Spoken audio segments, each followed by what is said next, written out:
18 years of beatings, a mother who begs for the death of her own children, 3 rejections from the convent she longed for, and a wound on her forehead that bled for 15 years without anyone being able to heal it.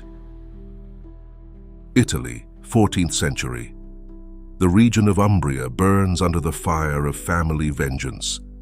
Guelphs against Ghibellines, clan against clan, blood that cries out for more blood in a cycle that seems eternal.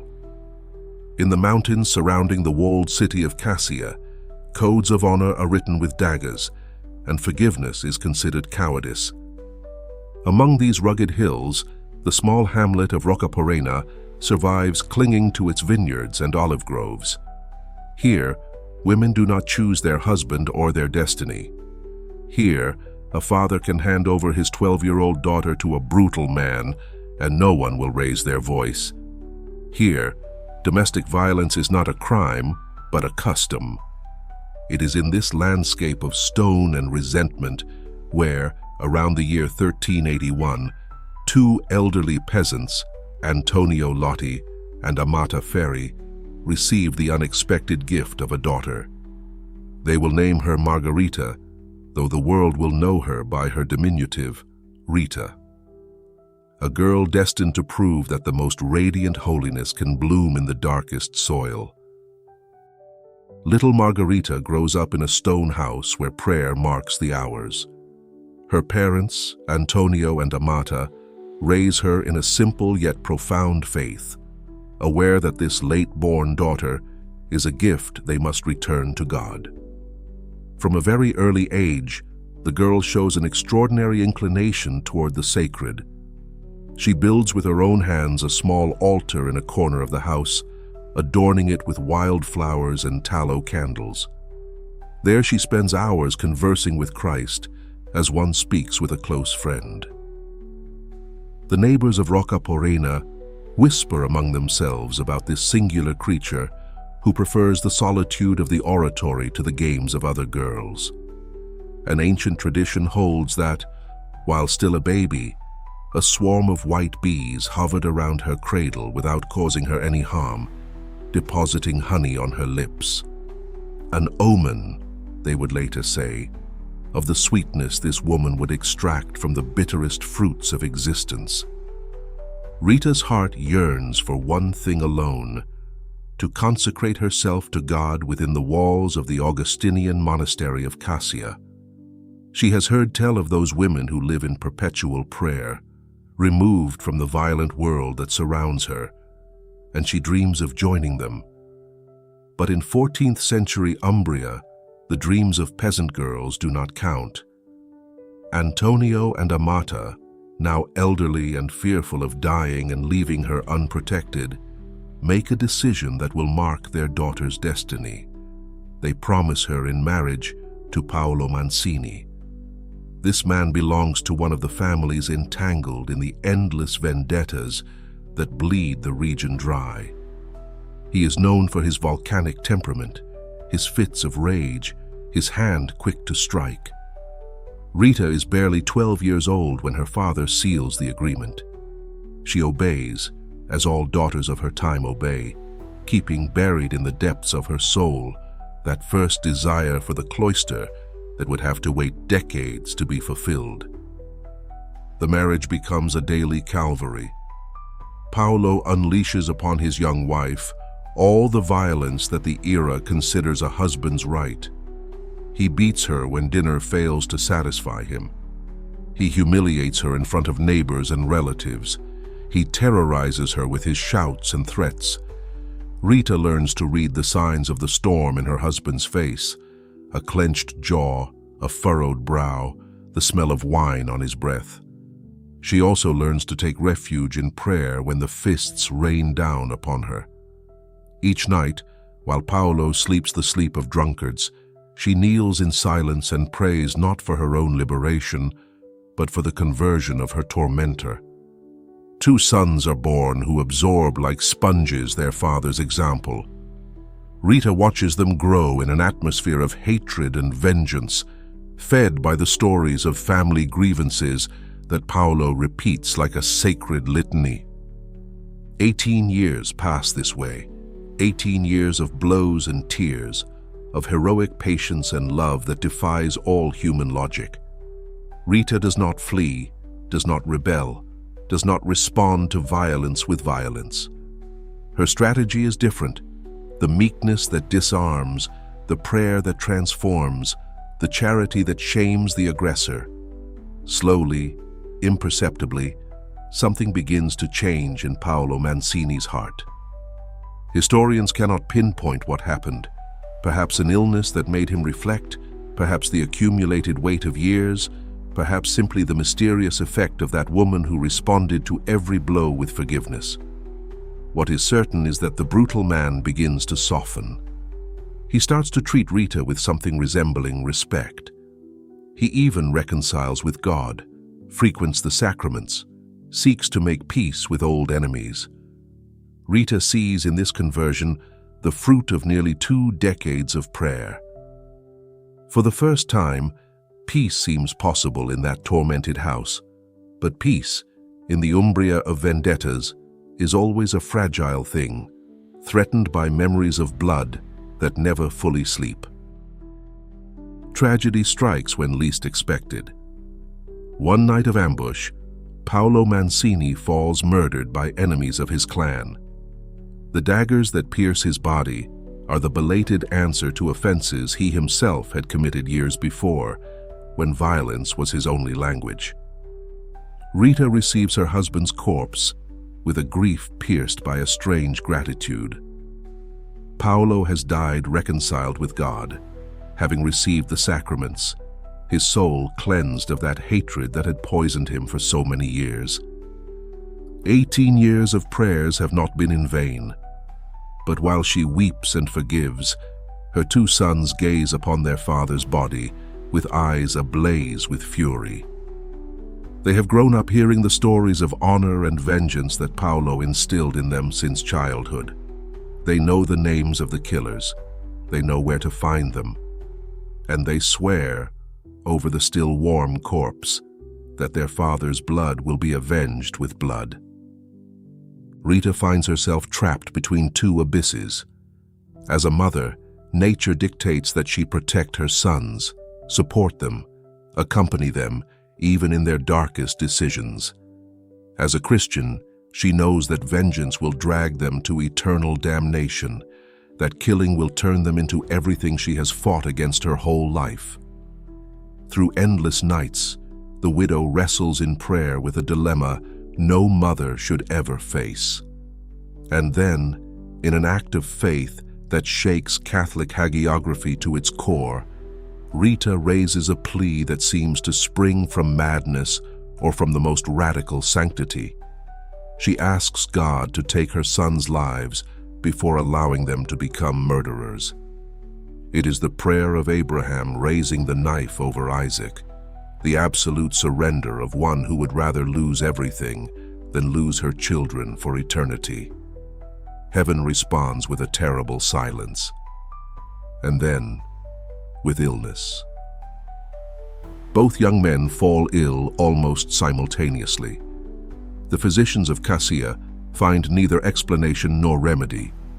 Rita keeps vigil at their bedsides, torn between the anguish of watching them waste away and the secret relief of knowing they will not die with their hands stained by innocent blood.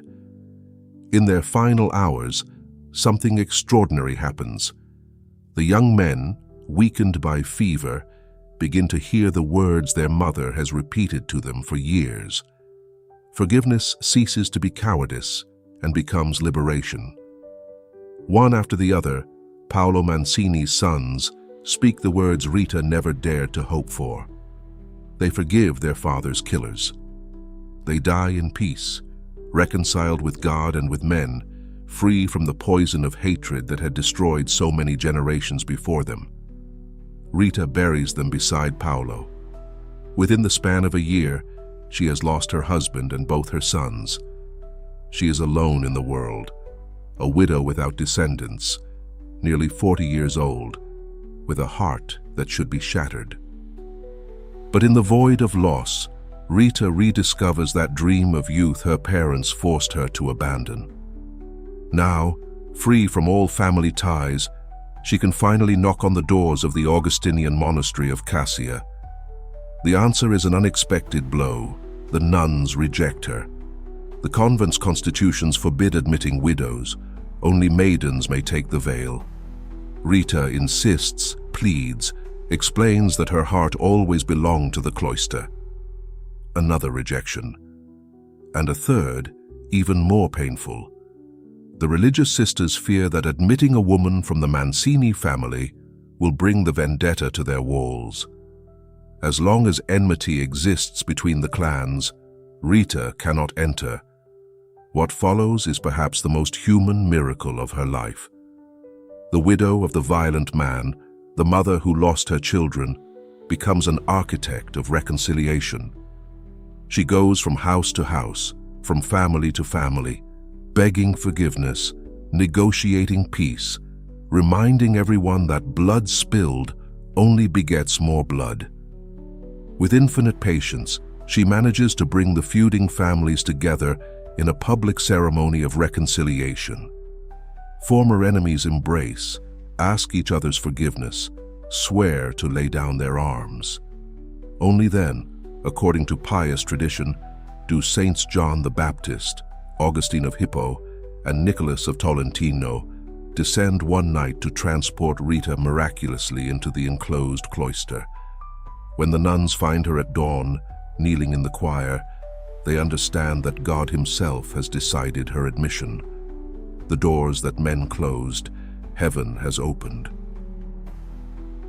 Rita crosses the threshold of the monastery of St. Mary Magdalene of Cascia at over 40 years of age, her soul weathered by storms no novice could ever imagine.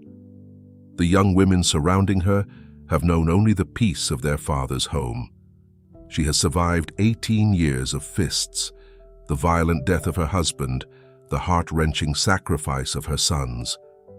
Where others seek refuge, Rita seeks total surrender. Where others find rest, she finds the ultimate battlefield, the inner struggle against herself. From her very first day, the new Augustinian nun distinguishes herself through an austerity that astonishes even the most seasoned sisters. She abandons her straw mattress for bare wooden planks. She reduces her meals to the bare minimum needed for survival. She practices such absolute obedience that the superiors must command impossible things to test her humility. Water a dead stump every day until it blooms.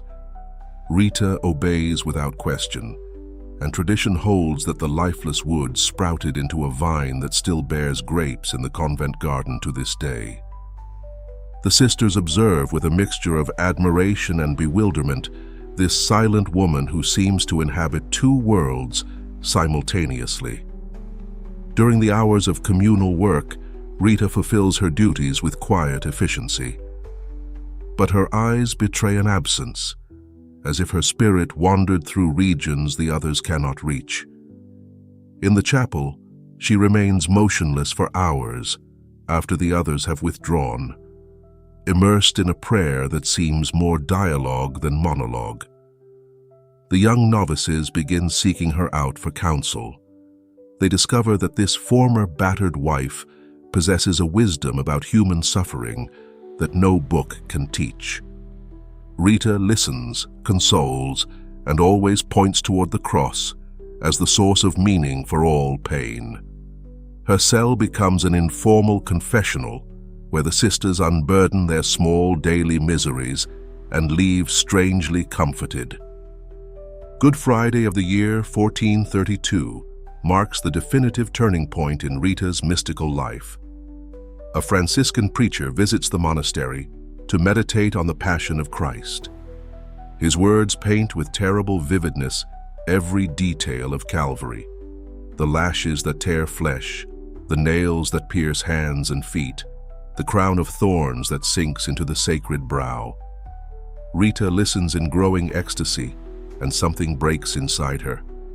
Or perhaps something opens.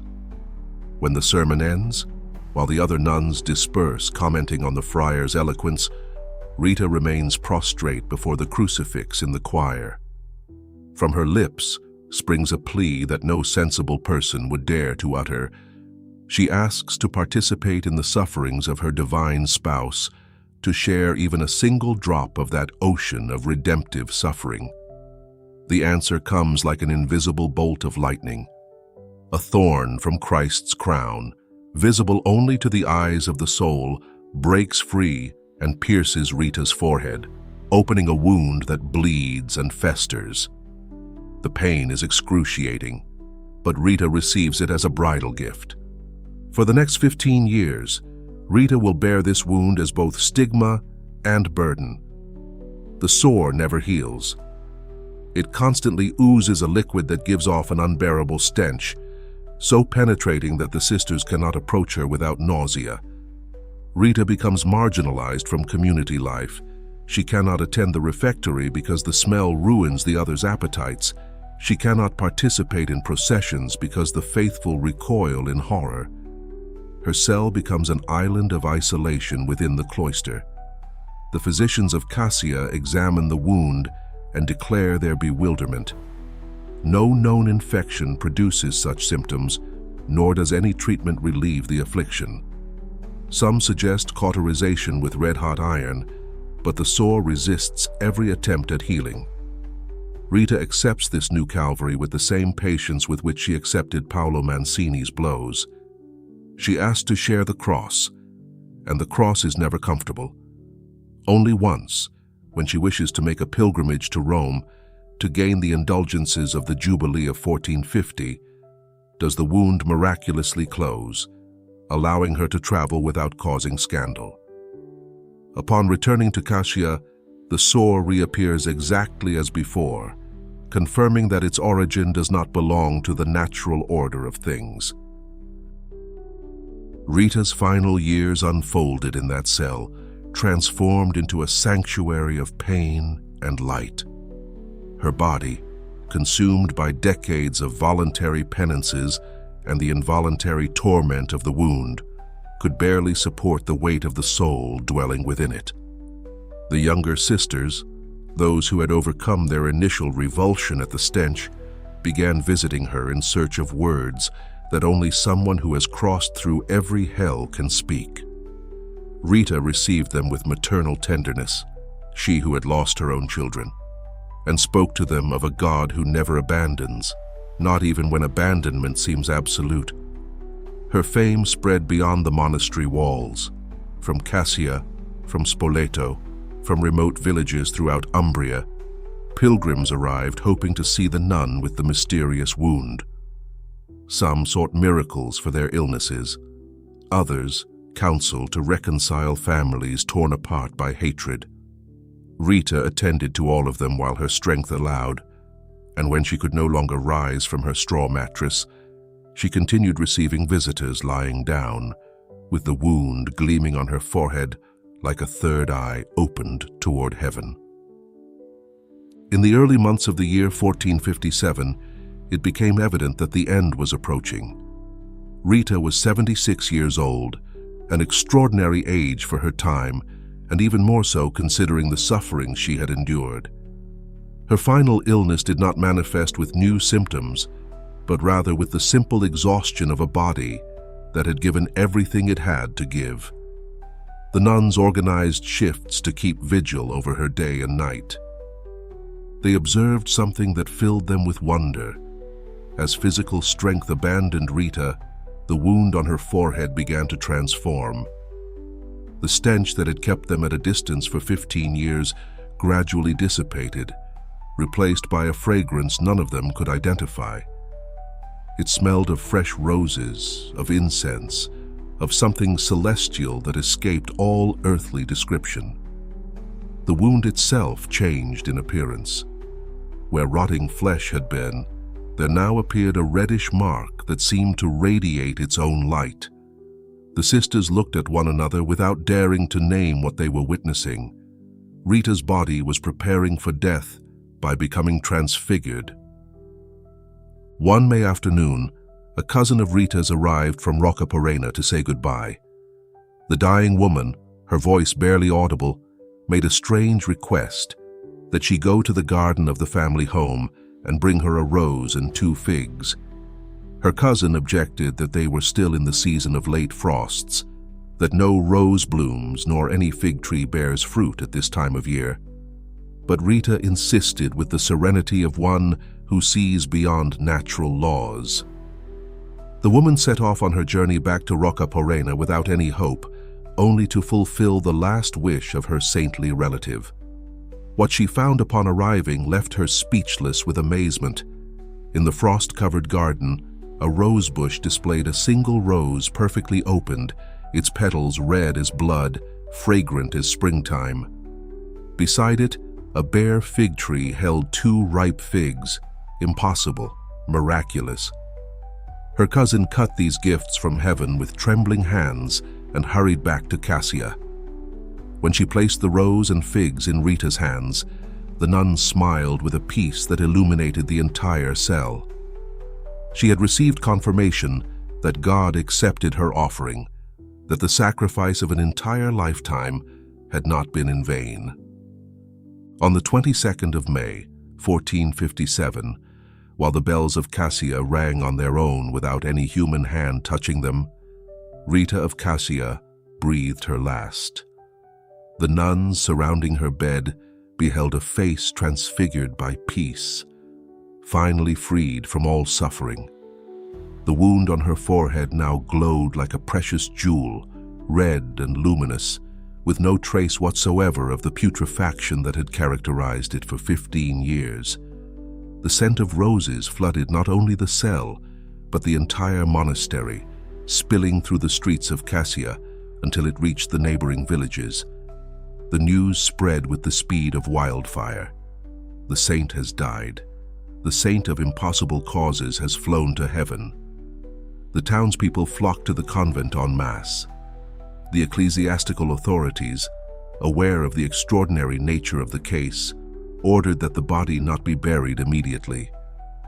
Days passed, then weeks, and Rita's corpse showed no sign whatsoever of corruption. The flesh remained supple, her face preserved its serene expression. The wound on her forehead shone as if it were alive. Miracles began multiplying beside her remains. Blind people recovering their sight upon touching her habit, paralyzed individuals rising from their stretchers, irreconcilable enemies falling to their knees, asking each other's forgiveness. The incorrupt body would be placed in a crystal urn where it remains to this day, visible to the millions of pilgrims who travel to Cascia each year, seeking the intercession of that woman who made the impossible a matter of course.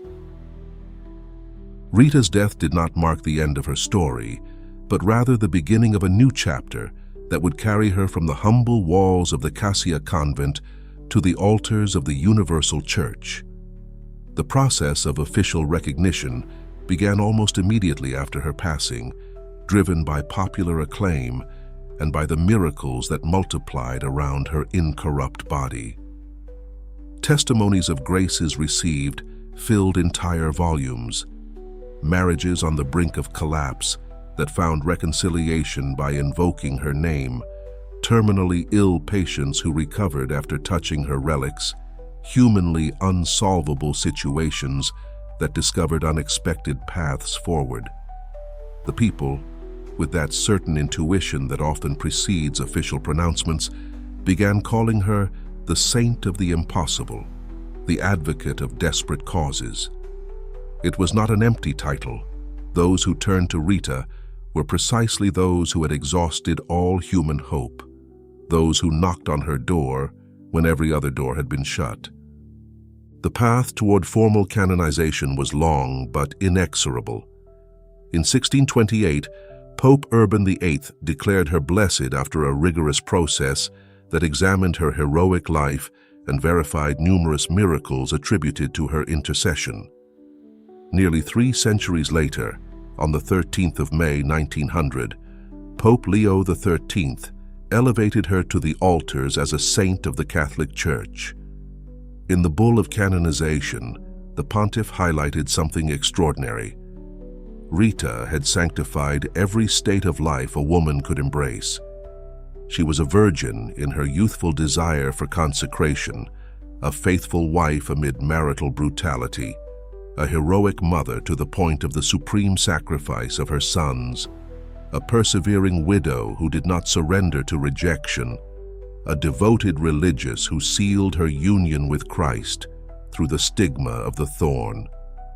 No other saint presented such a complete journey, so universal in its application to the most diverse circumstances of human existence. The sanctuary of Cascia became a destination for worldwide pilgrimage. Each year, millions of faithful ascend the Umbrian hills to kneel before the crystal urn where Rita's incorrupt body rests. The wound on her forehead, still visible after more than 5 centuries, continues to shine with a reddish glow that defies all natural explanation. Devotees place roses at her feet, remembering that final miracle in the garden of Roccaporena. On the 22nd of May, the saint's liturgical feast, churches bearing her name across 5 continents celebrate solemn masses where roses are blessed and carried home by the faithful as a sign of hope in the impossible. Religious congregations, hospitals, schools, parishes, and chapels invoke her patronage from Rome to Manila, from Buenos Aires to New York. But beyond ecclesiastical honors and popular devotions, Santa Rita's deepest legacy lies in the message her life proclaims to every generation. She demonstrated that holiness does not require favorable circumstances or clear paths. It can flourish in the most brutal marriage, as it flourished through those 18 years of beatings transformed into prayer. It can germinate in the most painful motherhood, as it germinated when she asked for her son's death rather than their damnation. It can sprout in the loneliest widowhood, as it sprouted when she knocked 3 times on doors that kept closing. It can shine in the most austere cloister, as it shone in that cell where stench became perfume.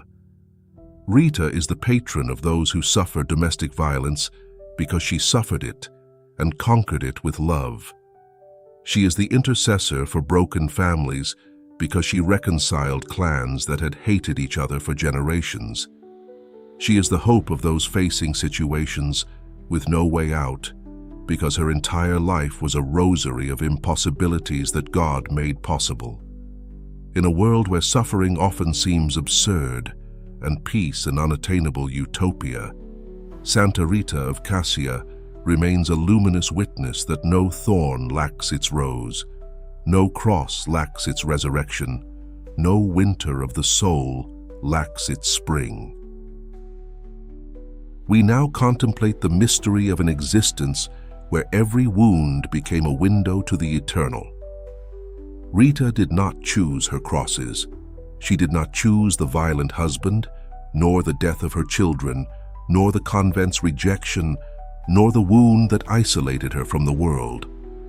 But she chose, time and again, to transform each suffering into an offering, each tear into a prayer, each impossibility into an occasion for God to manifest His power.